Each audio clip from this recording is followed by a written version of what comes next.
de ceux qui rient dans les tempêtes. Et nous avons bien raison, parce que sans ça, on n'aurait pas beaucoup d'occasion de rire, car les tempêtes s'annoncent et durent. Nous sommes de taille physique et morale à y résister. Mais nous devons savoir, parce que la première affiche du Front National, il y a 40 ans, c'était « Avec nous avant qu'il ne soit trop tard ». Parce que trop tard, disait MacArthur, ce sont les deux mots qui expliquent tous les échecs. Avoir su trop tard, avoir compris trop tard, avoir agi trop tard. Et depuis 40 ans, nous nous efforçons avec des moyens souvent dérisoires d'attirer l'attention de nos concitoyens sur les risques que court la France et par conséquent les Français.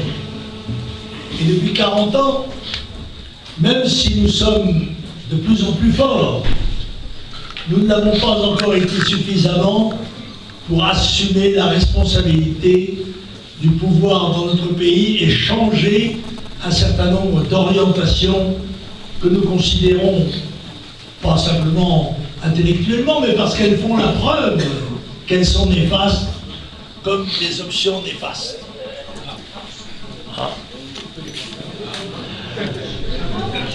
Je vais cependant peut-être faire une incidence préalable à laquelle m'a fait penser la chanson de tout à l'heure, qui s'appelle La Strasbourgeoise.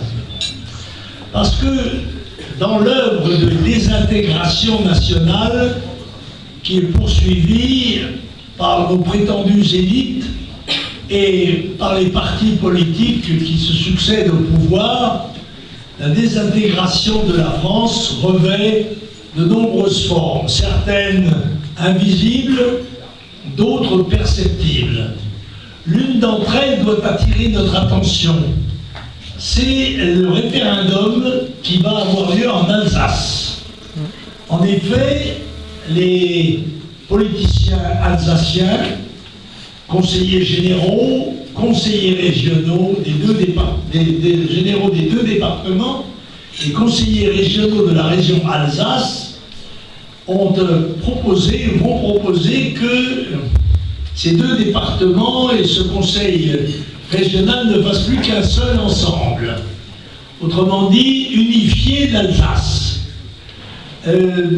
Ceci est évidemment une manœuvre qui a pour but de séparer l'Alsace de la France, pour la préparer, comme le seront d'autres départements français frontaliers, à des unions transfrontalières avec d'autres entités que nous considérons comme étrangères. Et en particulier, il n'est pas caché que l'Alsace pourrait se fusionner avec un Länder allemand, n'est-ce pas? Ce qui satisferait les mânes de Guillaume II, je suis sûr, dans son tombeau.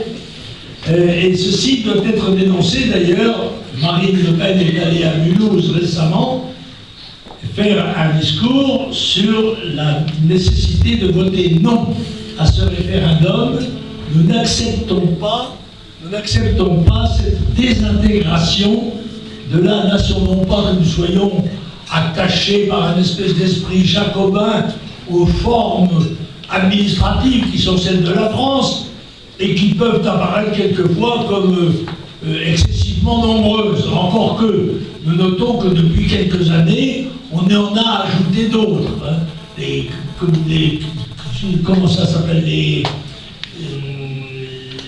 unités de communes, communautés, pardon, les communautés de communes et je ne sais quelles autres, et les communautés d'agglomération et je ne sais, les pays qui ont été aussi ajoutés. Alors que moi je pense, comme le président Guido le disait, quand il n'est pas nécessaire de changer, il est nécessaire de ne pas changer. Et donc, je crois, moi, qu'il y a un patriotisme départemental. Je crois parce que par expérience personnelle, moi je suis un Morbihanais de pure souche. Mais Les Montmillanais ne sont pas des Finistériens. Et les uns et les autres se considéreraient déshonorés si on les réputait appartenir à la communauté proche. Bon. Et ceci est légitime. Justement, l'attachement est pyramidal, il est hiérarchique. Nous sommes d'abord de nos familles, car c'est la cellule fondamentale, et puis nous sommes de notre quartier, de notre village, et puis de notre ville, et de notre département, et de notre région, ou province. Nous sommes aussi, bien sûr, de notre pays. Et bien sûr, nous appartenons aussi à l'Europe, mais nous récusons l'Union européenne comme étant une création purement artificielle, politicienne, et qui a, il faut le dire, et je dois en parler aujourd'hui, échoué pratiquement dans l'ensemble de ses objectifs. Je me fais honneur, en ce qui me concerne, d'avoir voté en 1957. Vous étiez pour la plupart d'entre vous pas nés, bien sûr. Mais j'ai voté contre le marché commun. Et on me disait, mais à ce moment-là, mais Jean-Marie, le marché commun, c'est quand même une organisation qui va permettre le développement économique. Oui, mais moi je m'étais donné la peine de lire les ouvrages de messieurs Monet ou Koudenov-Kalergi, qui étaient les promoteurs de cette idée. Et ils disaient très clairement dans leur livre, cette démarche est la première de celles qui doit, dans un processus qui va durer quelques décennies, nous conduire aux États-Unis d'Europe. Or, je pensais que la notion, le concept d'États-Unis d'Europe était absurde et que la tentative de copier ce qu'étaient les États-Unis d'Amérique n'avait absolument aucune chance d'aboutir et au contraire risquait de tourner à la catastrophe. En effet, c'est une chose de réunir des États récents habités par des gens de même langue, de même civilisation, presque désert d'ailleurs, puisque les Yankees avaient fait le nettoyage par le vide avant, et de mettre ensemble des peuples qui sont différents et qui ne sont pas réductibles les uns aux autres. C'est si vrai. Il y en a un exemple géographique évident, c'est la péninsule ibérique. Normalement, dans un territoire identique, eh bien, il aurait dû avoir un seul peuple, les Espagnols ou les Portugais. Il y a deux nations différentes, très différentes, les Portugais et les Espagnols. Ils ont tous les deux eu des destins extraordinaires, puisqu'à un moment donné, le pape avait partagé le monde entre eux.